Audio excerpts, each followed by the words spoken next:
This is going to be a quick look at the Ford Mustang Mach-E Rally. This is effectively the off-road performance package for the Mach-E GT, sharing the same battery pack, electric motors, basic interior layout with some unique rally package features, like unique front and rear fascias, a different front bumper, tow hook, skid plate, all-terrain style all-season tires with rally wheels, and of course these seats, which are much better and far more aggressively bolstered than the regular Mach-E GT seats.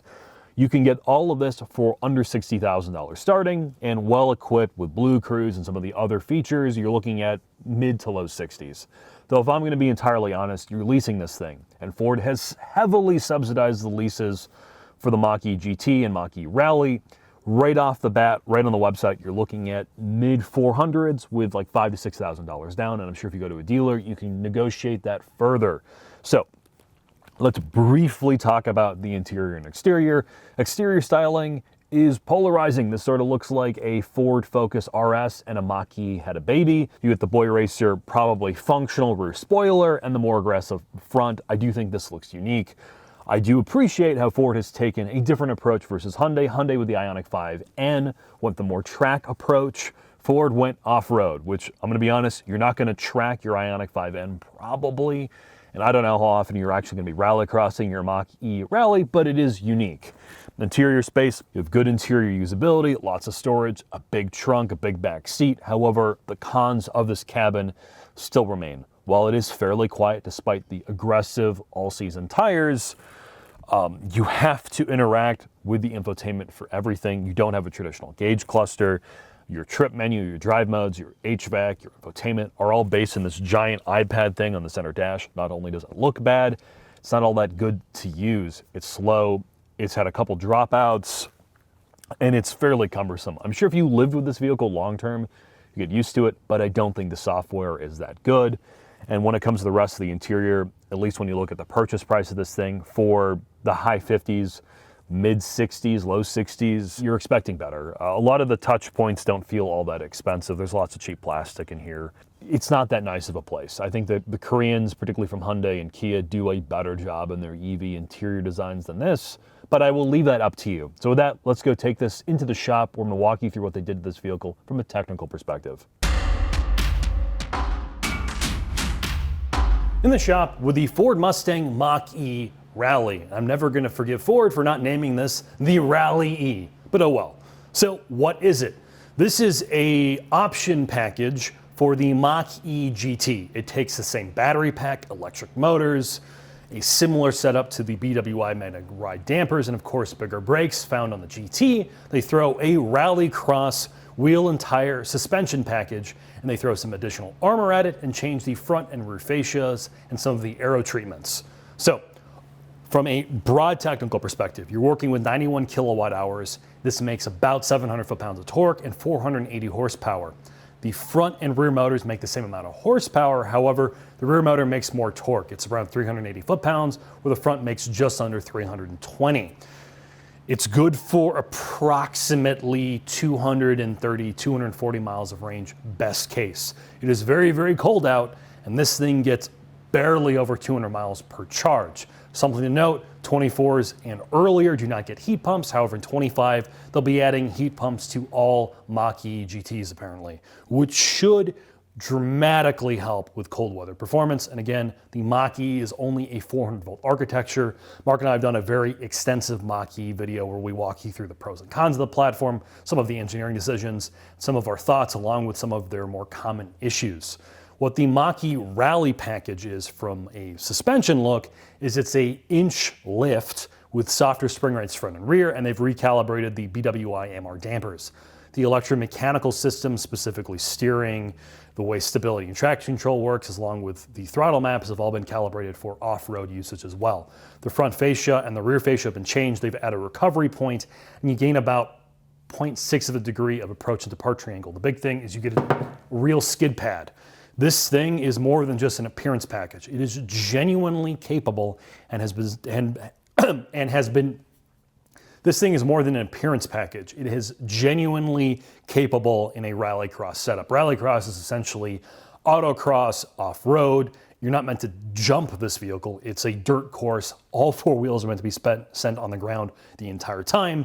Friend of our channel, Anthony, who's an engineer at Ford, entered this in an SCCA Rallycross. Not only was he fastest in his class, he posted the fastest overall time in a completely stock Mach-E GT rally, which again is no joke.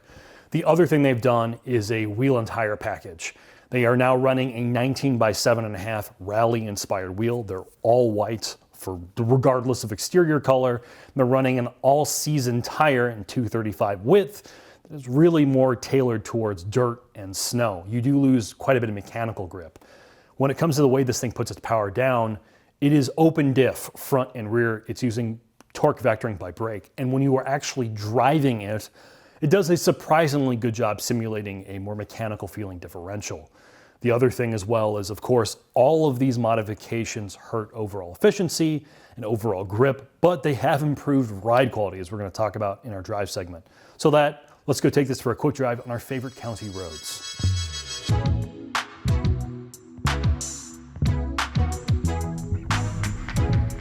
It's been a long time since I've been in a rally car. The last one was my Dodge Neon Rally, so hopefully this makes up for all of the time.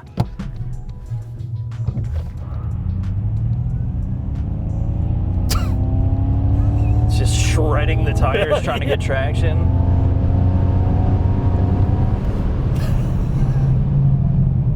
Man, this thing's quick, dude. Yeah. It's way faster than I thought it was going to be. So this is our first time in a Mach-E Rally or a Mach-E GT, which is heavily based upon. You and I have a lot of problems with the regular Mach-E from an interior perspective, to a software side, to a build quality side. We have our issues with it. Oh, yeah? Yes. But let's get into the, before we get into that, let's talk about what this is and what it's doing unique in its space. So a lot of the EVs, like the Ioniq N and just a lot of EVs in general, try to make their hot variants like sports cars. And they can't be, and they're not. They're very heavy, they're tall, most of them are sort of SUV things. So what Ford leaned into was the off-road side of things, which they do. They do very well. Right in their Raptor products, their Bronco products, and they took a lot of the lessons they applied there and they put it in basically a rallycross vehicle, which I'm sure no one's actually going to take one of these things on a rallycross. But as Anthony found out, you can go very quickly and essentially dominate an SCCA rallycross in one of these right out of the box, which is deeply impressive. Yeah. I think from a driving perspective, just on the road, what you do benefit from is less grip, which makes this more fun at the limit. 100%. Much more compliant, springs and dampers. And it rides really good. Yes, it rides very well. And the BWI MR dampers, like they do in basically every product, have pretty good body control, pretty good ride control, and I think what this does better than some of its competition at this price point is handle, right? I mean, it really has some pretty good inputs. Obviously, the all-terrain tires have no grip, which, like in the Dakar, makes this fun. Right. It makes this really, really fun. Yeah, it slows all the inputs down. The tires slow the input down, so there's that time before the body reacts, and then you can tell the suspension calibration for that too is on the softer side, so there's more give to it, and I think it does create a bit of comedy. I don't want to say that it's better, but I think it's more fun on the street. Yeah. Way more fun on the street. The other thing, so they did that. So how's the actual setup of the electric motors, and how has that changed in tuning? So this is essentially, from my understanding, other than throttle input changes when it comes to when you put this in rally sport mode, which we're not on a rallycross course, we're not going to be doing. The motors front and rear make the same amount of horsepower, but there's more torque in the back. So this is technically a rear biased setup. Okay. And it is constantly trying to send power front and rear to pull you in and out of low traction events. So the back makes about 380 foot-pounds of torque. The front makes like 315, 320. Okay. So total system output 700 foot-pounds. You're just under 5,000 pounds total, and your total system horsepower is 480. Okay. It's, again, I have my issues with this vehicle, but none of them pertain to the way it's driving when you're driving this thing like a monkey. Well, or in a straight line. What I do like is there's so much yaw control with throttle pedal on this. you know, you can feel it in corner. So if I come jamming in here and I'm on the brakes way too hard, you know, I start to push, the car is like, you know, instantly turning through with the throttle. You're not having to saw at the wheel. You're not having to brake to get the back unloaded. It just rotates with the throttle, which is pretty rare for most cars, at least. I mean, internal combustion, it's not as common. And you can, you know, you can really get the thing to, you know, I'm not trying to drift it, but I'm just trying to see how much of out of control you can get, and you can get this thing to loop itself. Oh yeah, no, I think you can tell the people who engineered this car like slip angle. Yeah. And in a rallycross course, right, you can trail brake the car. I mean, when I've driven this to get this thing to rotate, just like how I drift cars, I get the initial rotation under braking, and I get the yaw with the rear, and you fix it with the wheel, right? It is incredibly natural. I think the people who calibrated the suspension, the spring rates, the steering, the brake pedal, and the throttle pedal knew how cars are supposed to drive. And if you just drive this in a straight line, you benefit from the ride. I would take this over a regular Mach-E GT or regular Mach-E, because I don't think the regular Mach-E drives all that well. The cons, though, right? We talked about in the interior space. This giant screen is not great. So yeah, it's slow. I mean, there's some serious problems with this car that, you know, I can't get over. I mean, I think they're halfway there. Yes. I think they need more development time and probably less interference from people all over the place. I think there are too many hands in the cookie jar, and I know I've heard this from people internally that everybody had to have a say on every corner of this, and I think it's made it worse. But there's things. Okay, so infotainment. You can literally be playing music, touch a menu option, and your music will have dropouts. You know, steering rack knocking. Like, depending on your drive mode, there's clunking in the steering rack as you're moving the wheel. It's audible. The infotainment screen is just, it's got to be one of the worst designs ever aesthetically. It is so obnoxious. And it's not fast. Yeah, the seats, though, are comfortable. Yeah, for sure. It's big.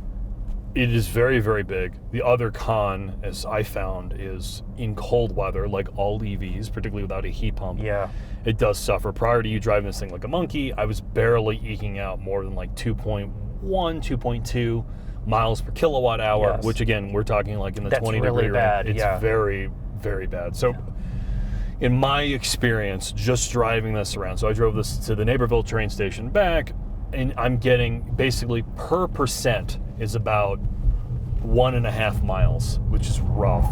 Yeah, that's not good. No. That's not good. So, I mean, as a toy, is something you're going to have a little bit of fun with. I think the team who worked on the control side of the electric motor tuning and the way the dynamics are with the suspension is great. What I still don't like is, I think the other controls part is throttle mapping isn't the greatest. The fact that you don't have a lot of really good control over regen here. You're basically one pedal mode or you're full coast. Like, you just go and the car will go straight. There's no in between. Brake pedal feel is definitely on the softer side. I mean, there's all these little things I don't feel like they got right on the first try that you notice it more here. And you own an Ioniq now. Yeah, so yeah, I leased an Ioniq for 2 years and, you know, got $16,000 off. Yes. You know, when you drive that as a $35,000, $36,000 all-wheel drive EV, you can't compare the two other than the front packaging. Yeah.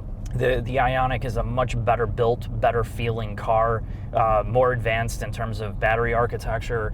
I think it's a better EV than this, but it doesn't drive anywhere as well as this does. No, this is, you know, this package is I would say, going from what we drove before the Mach-E, this is actually entertaining to drive. Yes. And the ride control and all of that is exceptionally good. But as a just functional pod to drive around on, the Ioniq is a better package. I would say so. If you're just looking for an EV experience, like, that's a well-built car, that's actually a good car as well, software, technology, build quality, things that work mostly, I would take the Ioniq over that for $35,000. It does so much more in an electric car experience. So I don't know if you can just sell this based on purely fun. It just doesn't do the other things great. Yeah, and the lease packages for this, as I found out, and again, this is me just hopping on the Ford website and looking around, with like around 6 G's down, you're looking at about $460 a month for 3 years. Yeah, that's a lot of money. Which is, again, it's not as bad as if you thought about the fact that this is a $60-something thousand product,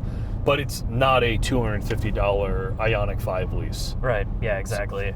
So again, I don't know. You know, again, it's the argument we're going to continue to have about electric cars until they mature. And, you know, this car would just be best left as, you know, call it the Mach-E, drop the Mustang nonsense, and just make it a really good electric car that can do a lot of things. And I think this first generation try is good. I'll be curious to see what they do mid-cycle and how they fix some of this stuff for the next gen, because it has so much prospect. Yep. All right, Mark, with that, let's head into the final thoughts, sir. Sounds good.